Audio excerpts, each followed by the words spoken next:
more and more casualties are being announced here, folks, after the floods. 82 dead, many missing during the fallout, and trying to figure out what went wrong here, not Mother Nature, but with the warnings, if you will.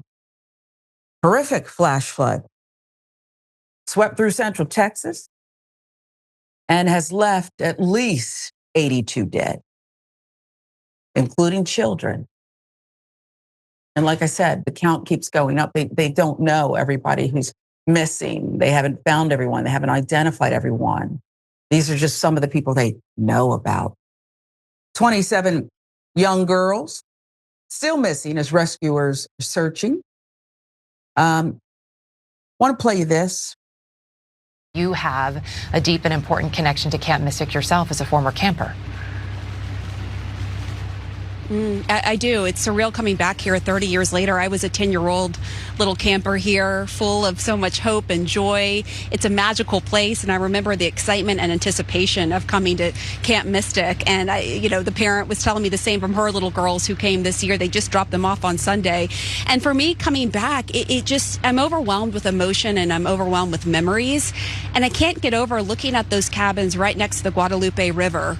That river was the source of so much joy and fun for us, Erica. We would spend hours and hours in that river, and to think that that same river is the source of this devastation, it's just hard to wrap my head around. And it's such a magical place that now all these girls, these sweet young campers who had to evacuate and their families, so much innocence has now been lost.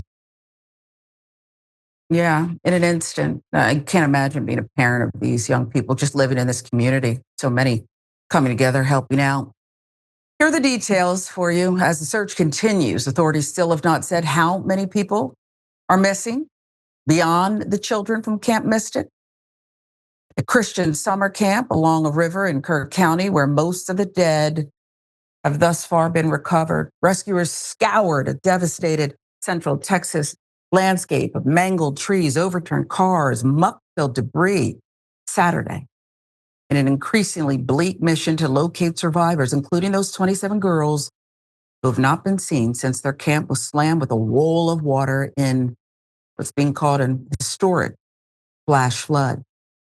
Now, the destructive, fast-moving waters rose 26 feet, that's 8 meters, on the Guadalupe River in just 45 minutes before daybreak Friday. So it's dark and the rapid water comes rushing in, washing away homes, vehicles. The danger was not over as rains continued pounding communities outside San Antonio on Saturday. Flash flood warnings and watches remained in effect. Associated Press, the Grio, filling in the details. Searchers used helicopters, boats, drones to look for victims and to rescue people stranded in trees and from camps isolated by washed out roads. Camp was completely destroyed, said Eleanor Lester, 13, one of hundreds of campers. A helicopter landed and started taking people away. It was really scary. The raging storm, fueled by incredible amounts of moisture, woke up her cabin just after midnight Friday. Rescuers arrived. When they did, they tied a rope for the girls to hold on as they walked across a bridge with water whipping around their legs, she said.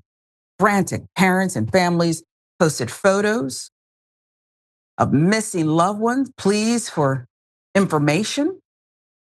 Governor Greg Abbott vowing that authorities will work around the clock and said new areas were being searched as the water receded. He declared Sunday a day of prayer for the state. Here's Governor Greg Abbott. Turn it back over to the governor. Sure. Well, thank you very much. Thank you so much for being here. Thank you for the assets and resources you and the Trump administration are providing. One thing the Secretary Noel mentioned was the fact that recoveries and rescues are being made. And what has happened over the past 36 hours is really amazing.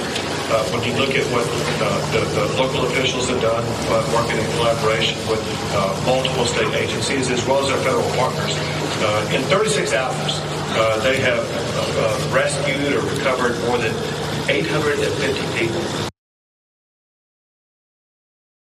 Governor of Texas commenting on the latest. What about the White House? What about the Trump administration? Depraved lie, that's the quote. White House slamming Democrats and the media for blaming Texas flood deaths on Trump. Here's Caroline Levitt. Democrat elected officials are trying to turn this into a political game, and it is not. This is a national tragedy, and the administration is treating it as such. We know the National Weather Service provided early and consistent warnings. They gave out timely flash flood alerts. There were record-breaking lead times in the lead up to this catastrophe. There is ongoing flood monitoring, and these offices were well staffed. In fact, one of the offices was actually overstaffed. They had more people than they need. So any claim to the contrary is completely false, and it's just sad that people are pushing these lies. The administration playing defense there, right? We'll get into why, but we do have a breaking update. The summer camp now says that 27 members of their staff and girls were killed in the disaster along the Guadalupe River. White House confirming 91 now total fatalities. So this is rough. There's an argument. Was this a historic event? Other meteorologists are saying no. Unfortunately, this kind of flooding has happened before in this region. They know it well. And that begs examination of the Trump administration, Caroline Levitt, Donald Trump, Ted Cruz, senator out of Texas, because they seem to be already going with a strategy here, Ben, as people are still missing, as the families haven't been notified or been able to identify people. And yes, there's been some, thank goodness, reunions, but there seems to be this strategy. Ted Cruz said not long ago, it's sick. How dare you be asking these kinds of questions about, was the Weather Service cut? Were these crucial services cut? And did that lead to a lack of advance warning? How dare you? You ought to be ashamed of yourself. And then there's the Trump administration. You heard it there when Chuck Schumer, senator out of New York, and others are asking the question about, look, we had these massive cuts, and we're not sure if that perhaps played a role in this. Meteorologists who were cut, are they going to be blamed next? There's some indication that could happen. What do you think about all of this? Again, Ben, as people are still missing, so many dead, but others missing still, and the search is on for them, and there's slimming hopes of finding more alive, but there's some hope there. Should these questions be asked? And what do you make of what the administration's saying already? Firstly, of course, my deep condolences to the families of anybody who lost their lives. Deep hope that whoever is still alive and recoverable can be recovered and saved. On the political note, yeah, we don't know yet precisely if any individual cuts led to warnings not going out as they could have or should have. That hopefully will be researched. Unfortunately, it'll be investigated by the administration that made the cuts. And so good luck with the objectivity on that one. But I think it just speaks to the larger point that when you don't prioritize the vulnerable, when you don't prioritize the citizens that make this country what it is, that make this country great, the average person, but instead you prioritize just the wealthiest people, this on the whole is what you're going to get if you have a department of quote unquote government efficiency that is real loud and proud about how they're going to cut $2 trillion and then they cut like 150 billion, and then with all that actually netting out to maybe close to zero cuts. But even if you give them 150 and then you come out 2 months later with a budget that increases our deficit by trillions of dollars, our debt by trillions of dollars rather, and increases our deficit greatly, there's no argument other than it proves you're full of garbage. It proves you're full of crap. You don't actually care one bit about the budget, the deficit, or the debt. You just care about giving tax breaks to the richest among us at the cost, literally, of lives, at the cost of Medicaid, at the cost of the benefits, the SNAP benefits that the most vulnerable in this country need, at the cost of FAA employees, at the cost of Wow. the National Oceanic and Aviation Administration.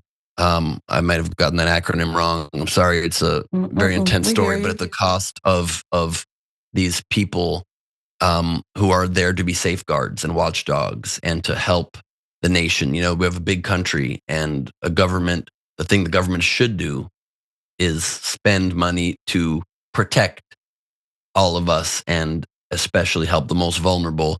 And when that becomes the official policy, to undo that at all costs just to save a few crumbs to hand to the richest among us who don't need it, well, congrats. I hope those tax cuts feel really good as people Wow.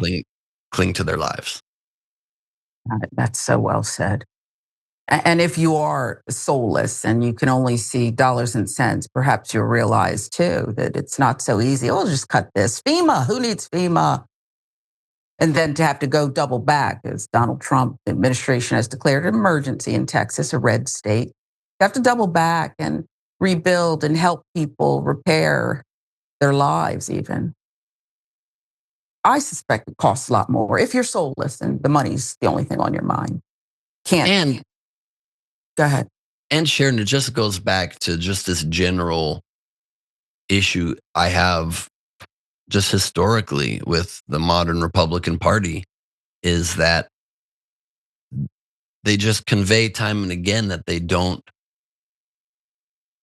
take their work seriously when it comes to the important work of government. And they only are there for this very narrow end to shrink government and to make more money for the richest among us, because it just brings right to my brain the memory of George W. Bush going down to New Orleans after Katrina, and not after, during, in the midst of the greatest disaster, botched response ever, and saying about the FEMA administrator, Michael Brown, Brownie's doing a heck of a job. You're doing a heck of a job. A heck of a job. While it was one of the great failures. And so an ongoing one, right? Because as the levees broke, I mean, this was like absolutely ongoing. Whoa, I thought the worst was over.